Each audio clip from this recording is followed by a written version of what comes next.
प्रेमी सज्जनों, सभी भगवत भक्त, आज हमारे श्री महाराज जी का इस पावन जयंती का अंतिम दिन है। अभी आप लोग 5 बजे से बहुत सुंदर ही भजनों का और बीच बीच में सत्संग का भी आनंद ले रहे थे। एक बड़ी सुंदर अविरल धारा सी चल रही थी। हमारे बुजुर्ग श्री पांडे जी और उनके सुपुत्री जय पांडे और उनके साथी श्री महेश जी बॉम्बे और बनारस से यहाँ पधारे उनके ग्रुप के साथ। उनसे हम लोगों का आज का संबंध नहीं है। बहुत वर्षों से वो इसी तरह साधना और तपस्या करके आप लोगों के सामने बड़े सुंदर ढंग से ऐसी जुगलबंदी लेकर के आते हैं। अभी आप सुन ही रहे थे कि एक बेजान चमड़े को साधक ने तपस्या और साधक से अपनी तपस्या से उस बेजान चमड़े में भी एक संगीत भर दिया। संगीत से उसको उसमें जान डाल दी और आप लोगों के सामने बहुत सुंदर ढंग से ऐसी जुगलबंदी पेश करी। वो भी बहुत व्यस्त रहते हैं देश विदेशों में बहुत से, जैसा कि आप जानते हैं, लेकिन जब भी उन्हें सत्संग में आने का मौका मिलता है तो कभी वो मना नहीं करते। ये मुझे बड़ा अच्छा लगता है कि जब भी कितना भी देश विदेशों में वो रहें। एक बार उनको हमने जापान से भी बुलाया कि हमारा कार्यक्रम है, आपको आकर के अपनी प्रस्तुति देनी है। तो समाज में हम नित्य प्रतिदिन देखते हैं कि अगर हम भक्ति की ओर अपने जीवन को लगाते हैं तो कहीं ना कहीं हमें उस परम पद की आशा रहती है। अभी आप लोगों को कुछ संदेशा मिला कि गाड़ी जा रही है और कुछ लोग खड़े हो गए कि शायद हमारी गाड़ी चली जाएगी। तो जब हम देखते हैं कि ये गाड़ी तो हम फिर भी पकड़ सकते हैं, दोबारा टिकट लेकर के फिर भी अपने स्थान को जा सकते हैं, पर एक गाड़ी वो है कि जब भगवान की तरफ से संदेशा आएगा तो अगर हम पकड़ना भी चाहेंगे तो हम उस गाड़ी को पकड़ नहीं सकते हैं। इसीलिए बार बार सुनाया जाता है कि सत्संग में एक घड़ी आधी ते पुनियाद, तुलसी संगत साधु की कटे कोटि अपराध। पहले तो एक घड़ी, नहीं तो आधी घड़ी, नहीं तो पुनि आधी। अगर तुलसीदास जी कहते हैं हमें सत्संग मिल जाए, संतों का संग मिल जाए, सत्य की वाणी सुनने को मिल जाए तो करोड़ों अपराधों से हम मुक्त हो जाते हैं। 84 लाख भरमते भरमते मनुष्य चोला मिला है। जिन श्री महाराज जी के हम जयंती मना रहे हैं उनके उपकारों को हम नमन करते हैं, जिन्होंने हमें ऐसे मार्ग पे लगाया और ऐसी दृष्टि दी।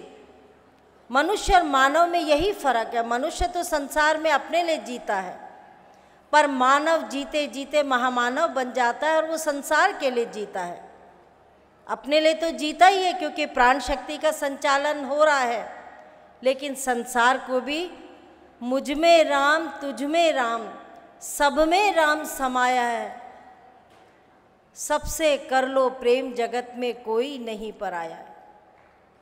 जब हम सबकी यही भावना रहती है, मैं श्री महाराज जी के जो भक्तों के संस्मरण है उसमें पढ़ते हैं हम लोग कि किस तरह से उन्होंने अपने जीवन में, कल भी मैं सुना रही थी कि मनुष्य को समय का सदुपयोग करने का उन्होंने पाठ पढ़ाया कि हे मनुष्य, तेरे पास गिनती के क्षण हैं जो हमें मालूम नहीं है। किसी के पास 50 साल है, किसी के पास 60 साल है, किसी के पास 90 साल है, किसी के पास 20 साल है, आयु सबकी बटी हुई है पर किसी को मालूम नहीं है। और वो क्षण हमें भगवान ने 84 लाख योनियाँ भरमते मानुष जन्म पायो, कहे नानक नाम संभाल 100 दिन नेड़े आयो। 84 लाख योनियाँ। आज हम किसी कीड़े को देखते हैं तो एक दया आती है, किसी ऐसे पशु को देखते हैं वाक रहित, जिसकी भाषा नहीं, बोली नहीं है, बोल नहीं सकता, अपने दर्द का बखान नहीं कर सकता, उसको देखते हैं तो हमें दया आती है। ऐसे करते करते 84 लाख योनियाँ भरमते मनुष्य चोला मिला। और किस लिए मिला? सोना खाना पीना सब काम है पशु समाना। रामायण में तुलसीदास जी कहते हैं सोता तो पशु भी है, खाता पशु भी है, प्रजनन की शक्ति पशु में भी रहती है, लेकिन क्या चीज़ पशु नहीं कर सकता? भगवान के नाम को सुन करके, सुन भी अगर लेगा, हमारी पास में गौशाला है, खीर भी उसको दी जा रही है, जो भी बढ़िया बढ़िया व्यंजन बसता है वो पशु भी खाते हैं। शायद श्रवण कानों की शक्ति में सत्संग भी सुनाई दे रहा होगा, पर क्या चीज़ वो नहीं कर सकता? उस नाम के, उस अंजन को, जिसके लिए का ज्ञान अंजन सतगुरु दिया, अज्ञान अंधेर विनाश, हरि कृपाते संत भेटिया, नानक मन प्रकाश। यही सबसे बड़ी मनुष्य की चोले की कीमत है। और वो चोले की कीमत हम लोग तभी समझते हैं जब हमें कोई बुद्धिमान, हमें कोई ऐसा सत्पुरुष मिलता है जो उस चोले की कीमत को बताता है। बहुत से संसार में वेद शास्त्र पढ़ते हैं, रास्ते बताते हैं, अगर कोई अच्छा रास्ता मिलता है तो सुनना चाहिए, समझना चाहिए और अपने जीवन में ढालना चाहिए। क्योंकि भगवान राम को भी हम अपने जीवन में, अभी कितने सुंदर सुंदर भगवान राम के भजन चल रहे थे, तो संतों ने कहा कि 4 राम है जगत में, 3 राम व्यवहार। व्यवहार में कौन से राम है? राजा राम आए चले गए संसार से, शालिग्राम, पारस राम। 4 राम है जगत में, 3 राम व्यवहार, 1 राम तत्व सार है, तिन पर करो विचार। चौथा राम कौन सा है? जिसकी शक्ति हमारे शरीर में रमन कर रही है, ऊपर जाती है सांस, नीचे जाता है। दिन भर में हम 21,600 बार लेते हैं। 21,600 बहुत बड़ी मात्रा है, लेकिन हम भगवान को कितना समय याद करते हैं? बहुत कम समय में हम भगवान के उस रास्ते को, भगवान के नाम का सुमरण कर पाते हैं। क्योंकि संसार में मनुष्य चोले के लिए हम भटक रहे, मनुष्य चोले के लिए बोझा ढो रहे हैं, और बोझा ढोते ढोते हमारा जीवन एक दिन समाप्त हो जाएगा। अभी आपने भजन सुना, सज धज के जिस दिन मौत की शहजादी आएगी, न सोना काम आएगा न चांदी आएगी। ये पांडे जी ने और महेश जी ने बड़ा सुंदर ढंग में गाया, और ये श्री भोले जी महाराज का भी बहुत प्रिय भजन है। जब भी भक्तों के बीच में मौका मिलता है तो इस भजन का वो बार बार उसको सुनाते हैं। तो कहने का तात्पर्य कि एक जागृति हमारे जीवन में आती है कि जब हमने इस संसार से जाना ही है तो हम आए किस लिए हैं। कल भी सत्संग में सुनाई दिया कि आए हैं सो जाएंगे राजा रंग फकीर, एक सिंहासन चढ़ चला एक बांधा जाए जंजीर। अब आप विचारो कि जब कफन भी साथ में जलकर समाप्त हो जाता है तो कौन सी जंजीर हमें बांध के ले जाएगी?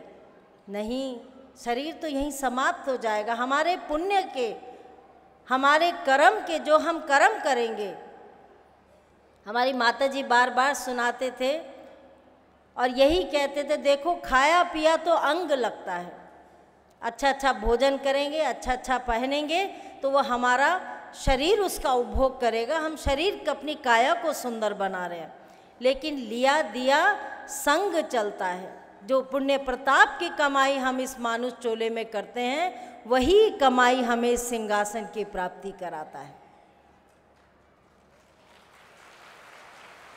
अगर हमें संसार में हम मैं सोचें कि मैं ही अपना कल्याण करूं, मैं ही अपना पेट भरूं, मैं ही अपने जीवन को धन्य बनाऊं, तो हम संसार में जी नहीं सकते। हम उसमें कोई पुण्य की कमाई नहीं ले रहे हैं, क्योंकि वो मैं की जो भावना है वही हमारे पतन का कारण है। भगवान भी कहता है कि जब मैं था तब हरि नहीं, अब हरि है मैं नाही, प्रेम गली अति सांकरी तामे दो न समाई। तो महान पुरुष भी जिस रास्ते पर चलाना चाहते हैं वो रास्ता निर्मल ज्ञान का रास्ता होता है। जिस ज्ञान के लिए अंजन कहा, हमारी तबीयत खराब होती है, समय के जीते जाते डॉक्टर के पास जाते हैं, फोटो से काम नहीं चलता है। देश का राजा का शरीर समाप्त होता, नए राजा का चयन हो जाता है, कुर्सी खाली नहीं रखते हैं।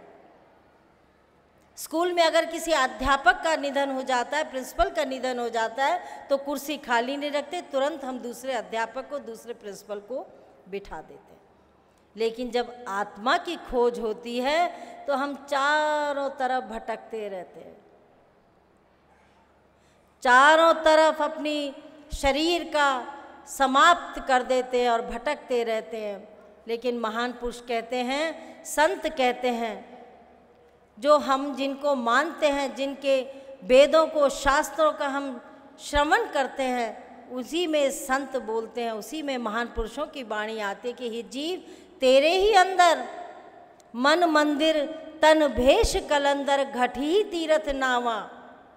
तेरे घट में सबसे बड़ा तीरथ है, लेकिन नाम रूपी अंजन से हम उन जख्मों को सही कर सकते हैं, उस हृदय को अशांति से बचा सकते हैं।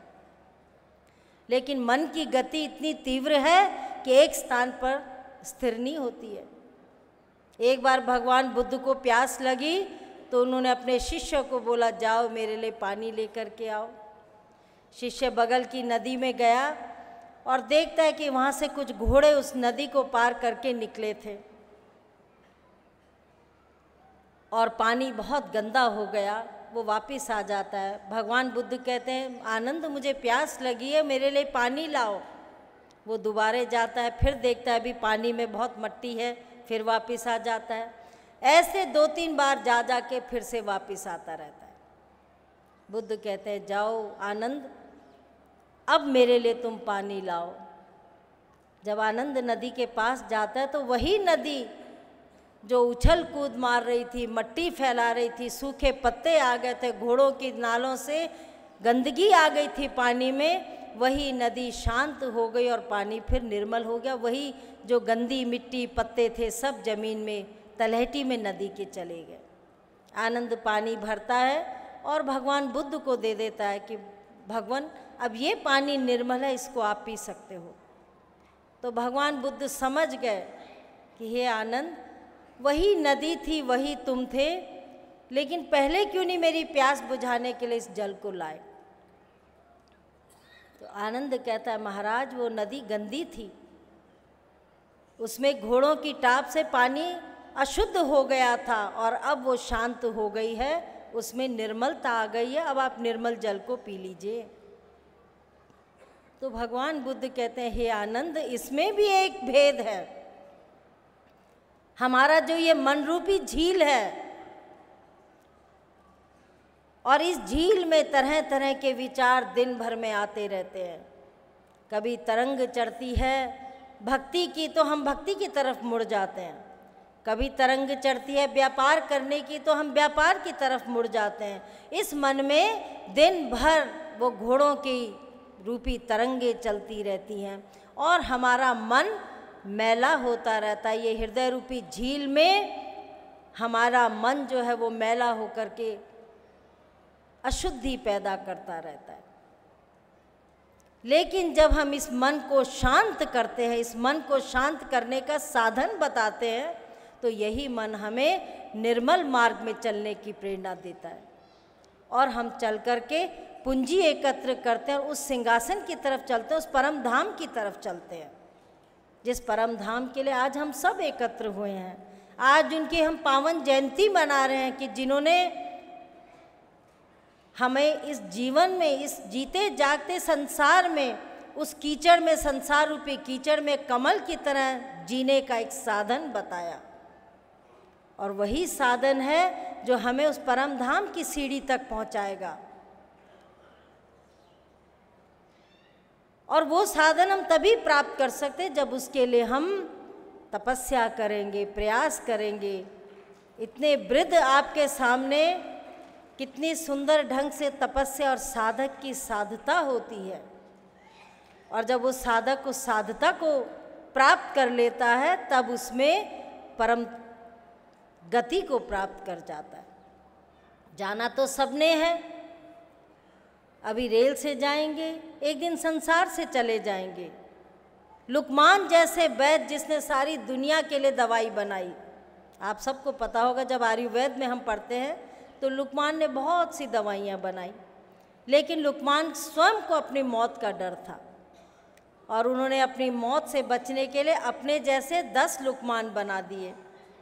तो जब भी यमदूत आते थे, लुकमान एक न एक बुत के अंदर चला जाता था, और यमदूत कहते थे तो 10 लुकमान खड़े, मैं किसको ले जाऊं, वापस यमराज के पास जाता था। बहुत बार ऐसा हुआ, हर बार यमदूत जो थे हार मान जाते थे। एक दिन यमराज कहने लगे, आज मैं स्वयं लुकमान को लेने के लिए जाऊंगा। जब लुकमान के पास आए तो 10 बुतों के सामने कहते हैं कि लुकमान, वह लुकमान, तैने कितना कमाल कर दिया। फट से वो बुत से बाहर निकलता है, क्या महाराज, और उसी टाइम यमराज उसको दबोच लेता है। कहता है यही कमाल तूने नहीं किया, 10 लुकमान अपने जैसे बना दिए, पर वो जो प्राणों की शक्ति है वो तू उसमें डाल नहीं पाया। मिट्टी के पुतले तो तूने बना दिए, पर मिट्टी के पुतले में जो शक्ति होती है, प्राण शक्ति होती है, वो तू डाल नहीं पाया। लुकमान, तेरा अंत अभी है, इसी वक्त तुझे जाना है। तो ये जो जाना आना संसार से लगा रहता है, ये तो कितनी योनियां हम लोग पार करते करते मनुष्य चोले में आए। इसीलिए का बड़े भाग्य मानुष तन पावा, सुर दुर्लभ सद ग्रंथ निगावा, साधन धाम मोक्ष का द्वारा। ये ऐसा वैसा चोला नहीं है, साधन का, धाम का, मोक्ष का द्वारा, पाइए न जय परलोक सवारा।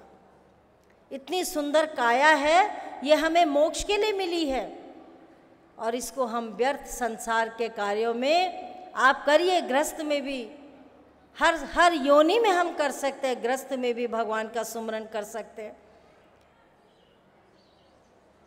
राजस्थान में आप देखते होंगे छोटी छोटी रेत में पगडंडी बनी रहती है, तो मीराबाई कहती है भगवान के नाम को ऐसे सुमरो। उस पगडंडी में माता बहनें चलती रहती हैं, घूंघट भी रहता है, घड़ा भी पानी का रहता है, और वो पानी भी नहीं छलकता, और पगडंडी में चलती रहती है और देखती भी नहीं, घूंघट में अपने सखियों से बात करती रहती हैं और उस पगडंडी में चलती रहती हैं, और ना पानी छलकता है ना वो गिरती हैं। तो मीराबाई कहती ऐसे ही भगवान की भक्ति होती है। हम सब घर गृहस्थी के भाई लोग जो काम करते, काम में भी हम मन को सुमरन में लगा सकते हैं। कर से कर्म करो विधि नाना, मन राखो जहाँ कृपा निधाना। ये तो हाथ दिए भगवान ने कर्म करने के लिए, कर से कर्म करो विधि नाना, लेकिन मन कहाँ रखे, जहाँ भगवान ने हमें कृपा निधान ने जो स्थान बताया है। अर्जुन यही प्रार्थना करता है भगवान कृष्ण से कि हे कृष्ण, मेरा मन बहुत अस्थिर है, मेरा मन बहुत चंचल है, मैं इस मन को कैसे काबू करूं। अगर आप, मेरे में इतनी शक्ति है कि मैं पृथ्वी से जल को निकाल सकता हूँ, वायु से गठड़ी बना सकता, आकाश में तीर मार के वायु की मैं गठड़ी बना सकता हूँ, पोटली बना सकता हूँ, पृथ्वी से जल को उत्पन्न कर सकता हूँ, लेकिन मैं अपने मन को काबू नहीं कर सकता हूँ। तो भगवान कृष्ण उसे अध्यात्म का ज्ञान देते हैं, और भगवान कहते हैं हे अर्जुन, नाना शास्त्र पठेन लोके नाना देवत पूजनम, ए पार्थ बिना अध्यात्म ज्ञान सर्व कर्म निरर्थकम। सारे कर्म निरर्थक हैं अगर हमने उस इष्ट को, उस इष्ट के सुमरन से हमने अपने जीवन को नहीं जाना। हम चलते जा रहे हैं, चलते जा रहे हैं। अगर आपको हम कहें जाइए, आप फलानी जगह चले जाओ, आपको वहाँ का ठौर ना पता हो, एड्रेस ना पता हो, आप चलते जाएंगे, जीवन समाप्त हो जाएगा और पते के बिना हम उस स्थान पर पहुँच नहीं सकते हैं। इसीलिए भगवान कृष्ण कहते हैं, हे अर्जुन, तू नाम का सुमरन कर। नाम में इतनी शक्ति है कि तू सारे 10 इंद्रियों से तो युद्ध कर और मन से तू सुमरन कर। और जब तू सुमरन करेगा, जिस तरह हम लोग, जब आप लोग एक कैमरा देख रहे हैं, अगर कैमरा वाला कैमरा भी वही है, फ़ोटो खींचने में वाला भी वही है, पर अगर हिलाते रहेगा तो चित्र साफ नहीं आएगा। कोई भी अगर हम बिना ध्येय के किसी कार्य को करेंगे तो वो ध्येय हमारा, वो कार्य हमारा संपूर्ण नहीं होता है। तो इसीलिए संत बार बार कहते हैं, भगवान कृष्ण ने अर्जुन को बार बार यही सलाह दी। और पूरे मध्य क्षेत्र में, युद्ध के मध्य क्षेत्र में भगवान अर्जुन को उस आध्यात्मिक ज्ञान की अनुभूति कराते हैं, जिस ज्ञान के लिए कोई भी युग हो, कोई भी आयु हो। प्रहलाद भी वही कहता अपनी माँ से कि हे माँ, मेरे ऊपर चाहे पिता कितनी भी प्रताड़ना करे, कितना भी मुझे दुख दे, कष्ट दे, पर माँ मेरे शरीर में दुख नहीं आता, मेरे शरीर में कष्ट नहीं आता है, क्योंकि मैंने भगवान के नाम को जाना है। और माँ, तू अभी ममता में बंधी हुई है, तू ममता के वश में अपने पुत्र मुझे समझ रही है। वही अर्जुन भी भगवान को कहता है कि हे परम प्रभु, इस ज्ञान को जानने से पहले मैं अपना तुम्हें मित्र समझता था, रिश्तेदार समझता था, लेकिन नाम का अनुभूति करने के बाद में आप तो मेरे जीवन के रक्षक हो, जीवन की धार को, जीवन की जो एक रथ को हाँकने वाले आप मेरे हो। तो हम सबको आवश्यकता है आज कली काल में, क्योंकि कली काल में चारों तरफ कली का प्रभाव है। कलयुग केवल नाम आधारा, सुमर सुमर नर उतरई पारा। कलयुग की एक विशेषता भी है, जहाँ कलयुग के लिए बहुत भयंकर समय लिखा कि कली काल आ रहा है, कली काल आ रहा है। इतना भयभीत कर रखा है कि कली काल में बहुत पाप जो है चरम सीमा में पहुंच जाएगा। लेकिन वहाँ संत महात्माओं ने, महान पुरुषों ने ये भी कहा कि कलयुग केवल नाम आधारा, सुमर सुमर नर उतरहि पारा। जब कीचड़ में हंस रहता है तो उसके पंखों में कीचड़ नहीं लगता है।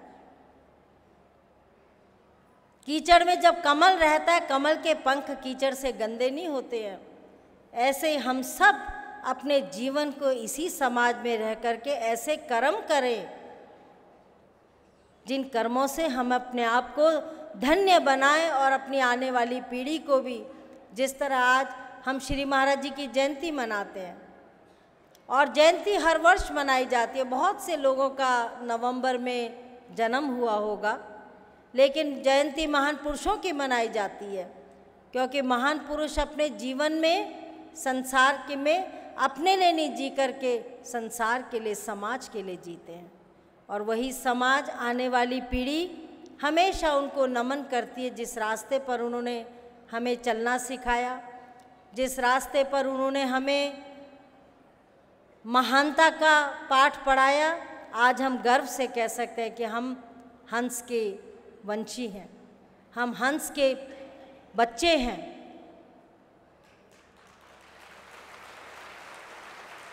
और उसी भावना को लेकर के हमने अपने चरित्र को महान बनाना है। बहुत से लोग नए आते हैं, हर वर्ष जुड़ते जाते हैं। अभी भी आज 835 लोगों ने इस ज्ञान की शिक्षा को प्राप्त किया, और नित्य प्रतिदिन शिक्षा को लेते जा रहे हैं, नए नए पुष्प जुड़ते जा रहे हैं। अब हमारा कर्तव्य क्या हो जाता है कि हम उन कार्यों को, उनको आगे बढ़ाएं, अपने क्षेत्रों में हम जा कर के प्रचार को बढ़ाएं और उसका महत्वता समझें। भेड़ चाल नहीं है ये, भेड़ चाल ये तो अपने आत्मा और परमात्मा की बात है। एक छोटा सा संसर्ग आता है, एक परिवार सत्संग में आता है, तो पिता कहता है घर जाकर के जीवन का कोई भरोसा नहीं है। तो उनकी पत्नी कहते हैं कि हाँ, पता नहीं कितने सांस, कितना आयु भगवान ने हमें दी है, कुछ अच्छा काम कर लें। तो पुत्र कहता है कि 7 दिन में जीवन समाप्त हो जाएगा। तो पुत्री कहती है कि आप लोगों ने किसी ने भी सत्संग में नहीं सुना। सत्संग में तो कहा गया है कि जो सांस अंदर से बाहर चली गई है वो अंदर आए ना आए इसका भी विश्वास नहीं है। जो सांस बाहर चली गई उतना भी पल भर मात्र में हमारे जीवन का विश्वास नहीं है कि जो सांस चली गई वो दोबारा अंदर आएगी कि नहीं आएगी।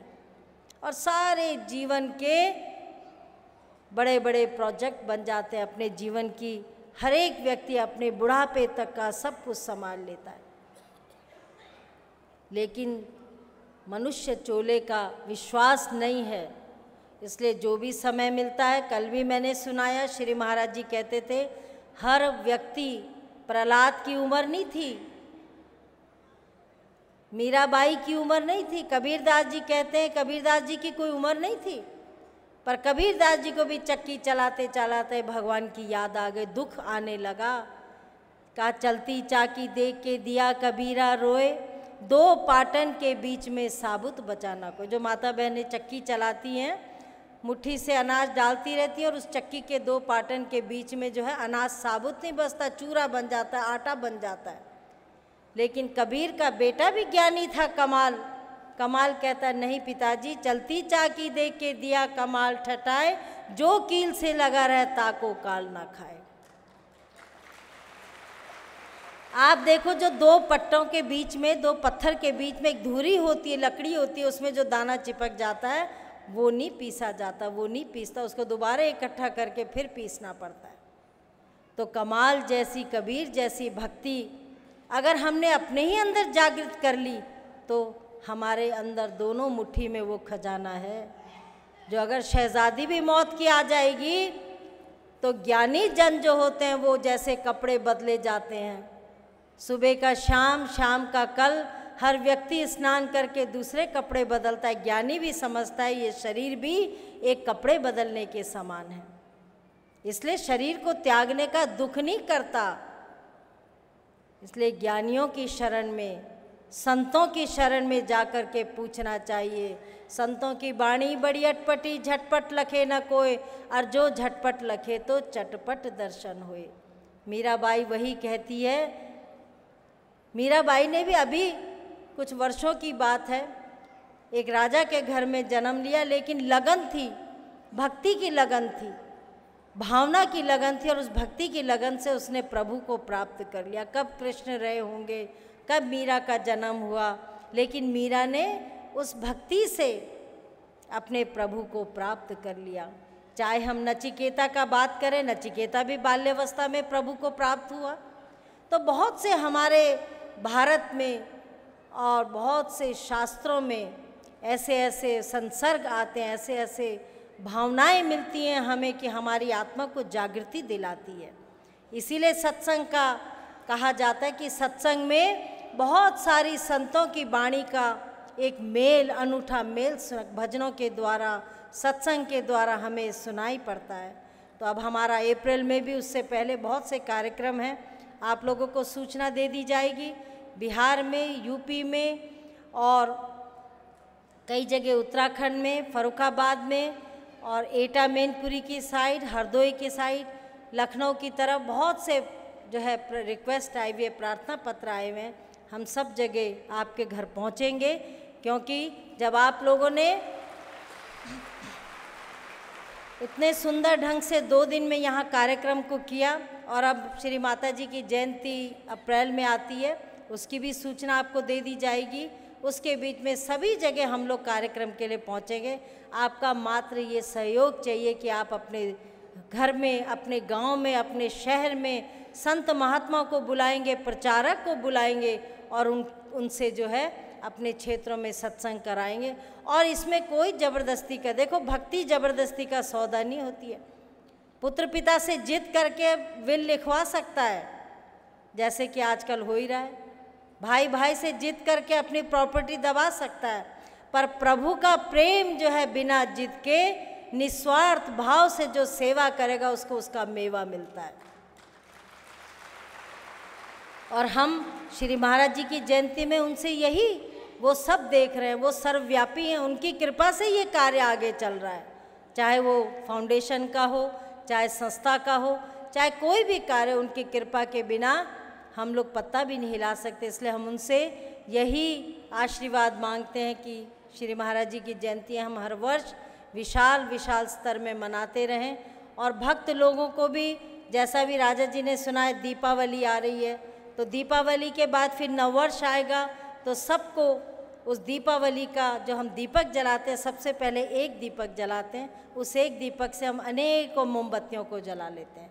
वही कामना लेकर के सबके हृदय में जोत से जोत जलाते हुए हम इस रास्ते में चलें और निस्वार्थ भाव से, हमें इसमें लालच नहीं करना चाहिए। देखिए, जो लालच करता है, जो स्वार्थ करता है, उसका अंत भी जल्दी हो जाता है।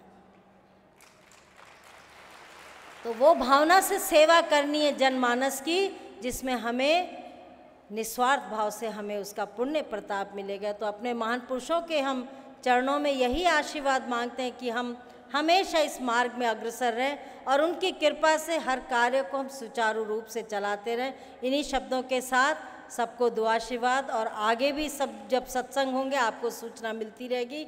और आराम से, कोई जल्दी नहीं है, बहुत पब्लिक बाहर भी खड़ी है, धीरे धीरे आप जाएं। ये गाड़ी, मैं बार बार कहूँगी, ये गाड़ी फिर भी पकड़ लेंगे। रात को अपने ड्राइवरों को चेतन होकर के चलाएं, ये ना कहें कि आप भी सो जाएं और ड्राइवरों को सोने न दें। जो सोवत है वो खोवत है। तो इसलिए एक रात की नींद और जागृत होकर बिताएं। अपने ड्राइवरों को भजन गाते गाते अपने क्षेत्रों में जाएं, जिससे कोई दुर्घटना ना हो, और सचेत होकर के एक एक शब्द सत्संग का अपने जीवन में ढालें। सबको दुआ आशीर्वाद।